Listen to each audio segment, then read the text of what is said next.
பிராணை அறுப்பதற்குண்டான விதிமுறைகள் என்ன? உதுஹியாவை யார் கொடுக்கிறாரோ அவரே அறுப்பதுதான் மிக ஏற்றமானது. ஏன் நபி நாம் ஸல்லல்லாஹு அலைஹி வஸல்லம் உதுஹியா கொடுக்கறாங்க, அவங்க தன்னுடைய கைப்படவே அறுக்கிறாங்க பாருங்க, அதனால ரொம்ப ஏற்றமானது. சரி, அவருக்கு அறுக்க தெரியாது அப்படி வச்சுக்கிறீங்களேன் அப்படின்னு சொன்னாக்க யாருக்கு அறுக்க தெரியுமோ அவங்கள விட்டு அறுக்க சொல்லலாம்.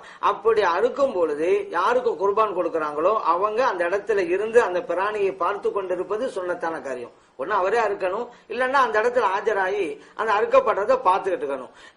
வேற யாராவது அறுத்தாக்கா அறுக்கக்கூடியவர் யாருக்காக அறுக்கிறாரோ அவருடைய பேர் சொல்லி இன்னாருக்காக நான் அறுக்கிறேன் அப்படின்னு சொல்லி பிஸ்மில்லாஹி அல்லாஹ் அக்பர் அப்படின்னு சொல்லி அவர் அறுக்க வேண்டும். இப்போ அந்த பிராணியை அறுக்கும் பொழுது அந்த பிராணுடைய முகத்தை கிபிலா திசை புறமாக வைத்துக் கொள்ள வேண்டும். அறுக்கக்கூடியவர் ஒதுவோட இருந்தா மிக நல்லது. ஏன்னா எப்பொழுதுமே ஒரு மனிதர் ஒதுவோட இருந்தா ரொம்ப நல்லது. அது ஒரு நல்ல காரியம் செய்யும் பொழுது, ஒரு சுன்னத்தான காரியத்தை அமல்படுத்தும் பொழுது, ஒரு வணக்க வழிபாட்டில் ஈடுபட்டு இருக்கும் பொழுது ஒதுவோடு இருப்பது மிக நல்லது. அப்படிங்கிற அடிப்படையில ஒது செய்து இருப்பது மிக ஏற்றமானது அப்படிங்கறதையும் நாம் அறிந்து கொள்ள வேண்டும். அதற்கு அடுத்ததாக நாம் எந்த கத்தியை பயன்படுத்துறோம் அறுப்பதற்கு அதை நல்ல கூராக்கி கொள்ள வேண்டும். நபி நாம் ஸல்லல்லாஹு அலைஹி வஸல்லம் அவர்கள் இதிலே அதிக அக்கறையும் கவனமும் செலுத்தியிருக்கிறார்கள். ஒரு கட்டத்தில் ஆயிஷா சித்திகா ரலியல்லாஹு அன்ஹா அவங்ககிட்ட சொன்னாங்க, ஆயிஷாவை கத்தி எடுத்து வா, பின்பு அதை கல்லிலே போட்டு நன்றாக தீட்டிக்கொள் அப்படின்னு சொன்னாங்க. காரணம் என்ன?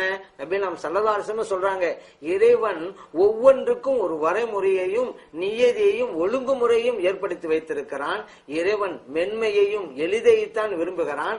ஆகவே நீங்கள் குர்பான் கொடுக்கும் பொழுது அறுத்து பலியிடுகின்ற போது உங்களுடைய அந்த கத்தியை நீங்கள் பயன்படுத்துகின்ற கத்தியை நன்றாக கூராக்கி கொள்ளுங்கள்.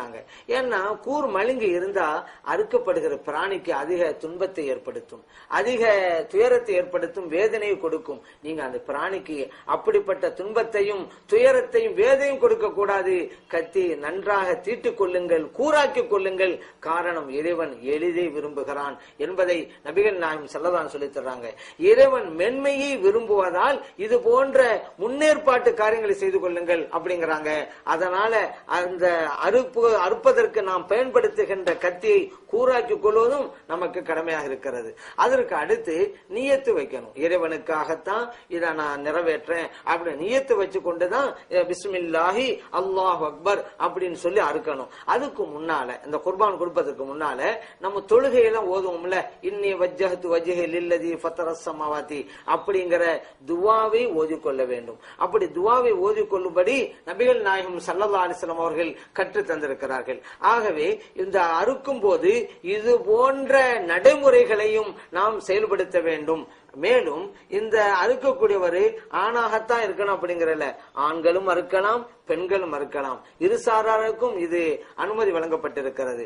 அதே போல இது இரவிலும் அறுக்கலாம், பகலிலும் அறுக்கலாம் அப்படிங்கறத புரிந்து கொள்ளணும். அதே நேரத்தில் இரவு நேரத்தில் இந்த உதுஹியா கொடுப்பது அப்படிங்கிறது மக்ரூஹ், வெறுக்கத்தக்கது. அதனால அதை இயன்ற அளவுக்கு தவிர்த்து விடும். இரவுல ஒரு ஆள் கொடுக்கிறாரு, கூடிரும், ஆனா அதை தவிர்க்கிறது நல்லது. பகல்ல கொடுக்கிறது ஏற்றமானது. அதனால இது போன்ற சட்ட திட்டங்களை புரிந்து நாம் செயல்படுத்தினால் அது இறைவனுக்கு மிகவும் பிரியத்துக்குரியதாக அமையும் அப்படிங்கிறத கவனத்திலே கொள்ள